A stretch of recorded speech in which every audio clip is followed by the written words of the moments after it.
Nobody at this moment watching national television may know for sure the administrative acumen, but this man, as higher education minister, has a track record. And the question is, can he then prove to be a good replacement for Shivraj Singh Chauhan? So he's got a very big boot to fill. Again, Rahul, it is a strategy that has at times been successful. Hasn't worked, let's say, in Karnataka with Bommai.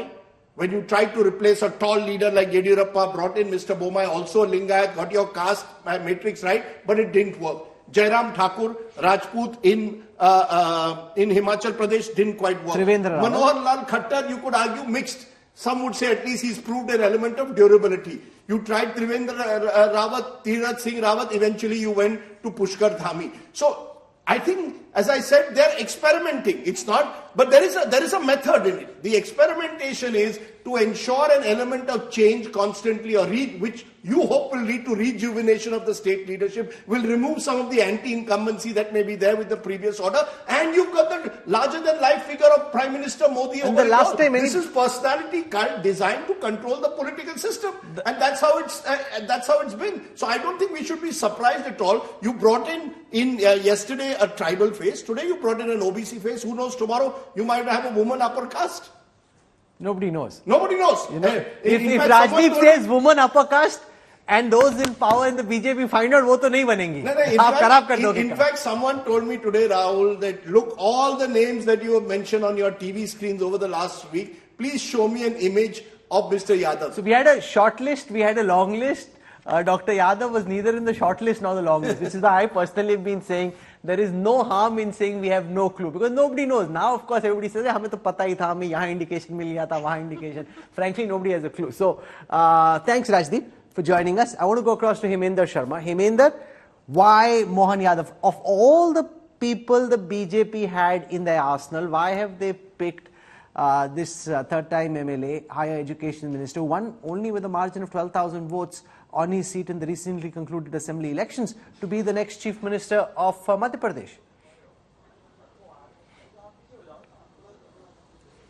Well, Fuad, he's from the OBC community. If they had to replace a tall leader like Shivraj Singh Chauhan, who comes from the OBC community, it had to be an OBC leader. We were not thinking beyond Prahlad Patel, but Mohan Yadav is also an OBC leader, and they had sent a message across over there. And secondly, there was this element of surprise as well. No one was thinking about Mohan Yadav. It was just Prahlad Patel, and Prahlad Patel when it came to thinking of a replacement from the OBC community of Shivraj Singh Chouhan. And the other part is that he is firmly rooted and has come through the ranks from the RSS. He has got the complete backing of the RSS, and this is the lab of the RSS. Madhya Pradesh is considered to be the lab of the RSS, and it has a better network of its karyakartas, even better than they have in Gujarat. So the RSS is backing him, and plus, of course, the comparisons would be made. There is a generation shift. He's just 58 years old. People are saying when Shivraj was made the chief minister, he was around 45. So they are thinking of next generation, and also, of course, comparisons are going to be made between Shivraj and him. But how was he as education minister? Did he do a good job? How was he as minister in the last 5 years? Did he do a good job when he was minister?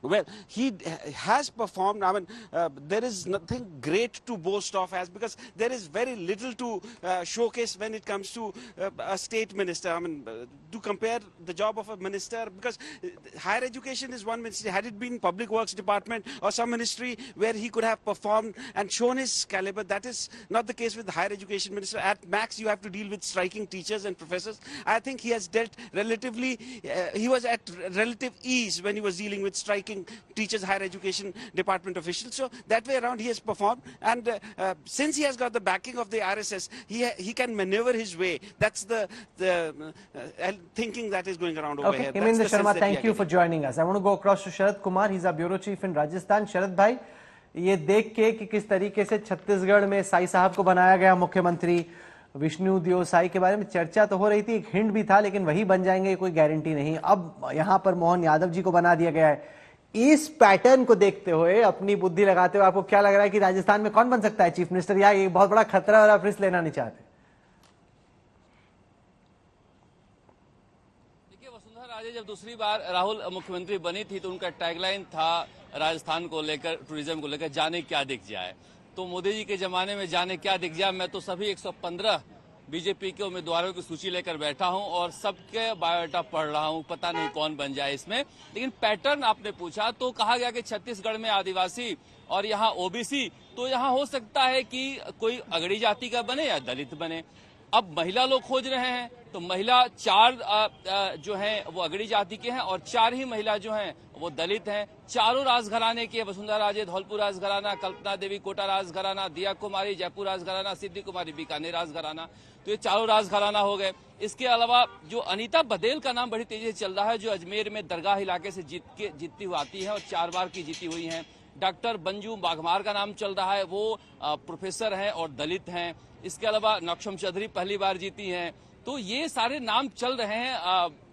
शोभा चौहान का है, तो ये अनुमान लोग लगा रहे हैं, मगर प्रधानमंत्री नरेंद्र मोदी के जमाने में अनुमान लगाना बहुत मुश्किल है। एक बार दृश्य में दिखा दूंगा आपको किस तरह से यहाँ सजाया जा रहा है। देखिए बीजेपी दफ्तर को कल के लिए रोशनी कर दी गई है, गुब्बारे आप देख सकते हैं किस तरह सज रहा है, या माहौल बदल गया है। अंदर से कल की विधायक दल की तैयारी को लेकर जोरों पर यहाँ पर देखा जा सकता है, मगर क्या कैसे होगा इसे लेकर कोई भी पुख्ता तौर पे नहीं कर सकता। भजन लाल का भी कोई नाम ले रहा है जो संगठन से आते हैं और पहली बार जीते हैं, दिया कुमारी तो है ही। तो अब कई तरह के मोहन यादव के नाम के बाद यहाँ पर चर्चाएं जोरों पर। देखिए मैं स्कूल में पढ़ा करता था राहुल, जब मुझे याद आता है अखबार में पढ़ा था, सुभाष यादव हुआ करते थे मध्य प्रदेश के नेता। उन्होंने कहा था कि नंबर मेरा था मगर अर्जुन सिंह ने दिग्विजय सिंह को मुख्यमंत्री बना दिया, और फिर अर्जुन सिंह का स्टेटमेंट आया था कि हाँ सुभाष यादव का नंबर था लेकिन मैंने दिग्विजय सिंह की पैरवी की। वो स्कूल में किस क्लास में था मुझे पता नहीं है, लेकिन इतने दिनों बाद वहां मोहन यादव बने हैं ओबीसी के। तो प्रधानमंत्री नरेंद्र मोदी क्या नजर में रखे होंगे, कैसे बनाए होंगे, इसका कोई दावा यहाँ पुख्ता तौर पे कर नहीं सकता। लेकिन हाँ बालकनाथ यादव समाज से हैं तो उनको लेकर लोग कह रहे हैं एक यादव हो गया। अब एक डॉक्टर किरोड़ीलाल मीणा का नाम चल रहा था तो लोग कह रहे हैं कि चलो एक आदिवासी हो गया छत्तीसगढ़ में। अब गजेंद्र सिंह हो गए, राजवर्धन राठौड़ हो गए, दिया कुमारी हो गई। हम ये सारे नाम लोग ले रहे थे। कई बार क्या है प्रधानमंत्री नहीं चौंकाकर भी चौंका सकते हैं, क्या पता वसुंधरा राजे को रिपीट कर दें। तो ये भी हो सकता है कि उनके लोग भी काफी कॉन्फिडेंट हैं। ये भी नहीं कहा जा सकता है कि कौन बनेगा कौन नहीं। हर कोई अपने अपने हिसाब से मोहन यादव के नाम आने के बाद हर कोई अपने अपने हिसाब से गुणा भाग निकाल रहा है राहुल। ठीक है, पर अगर कोई नेता हो जो वाकई में कंटेंडर हो, वो फिलहाल चाहेगा कि भाई टीवी पे मेरा नाम ना आए, क्योंकि टीवी पे नाम आया तो मैं गयो, मेरा तो कुछ नहीं होने वाला। So it's actually better to be the Mohan Yadav, not have your name flashed on the screen, than to have your name popping as one of the contenders only to discover that there's heartbreak east of Sharath and his team will be on the ground. Let's see kaun banega CM in Rajasthan. But this is a fascinating political story, but does this make sense? I want to go across to Sanju Verma, Shama Mohammed, Sanjay Jha and Ratan Sharda join us. Sanju, there's a big risk. In the way that the Prime Minister has set up the BJP in his own image, he has the clout which no Prime Minister since Indira Gandhi had to literally pick anybody, and that's what he's done when he, Nadda ji, Amit Shah, all of them get together and pick Mohan Yadav.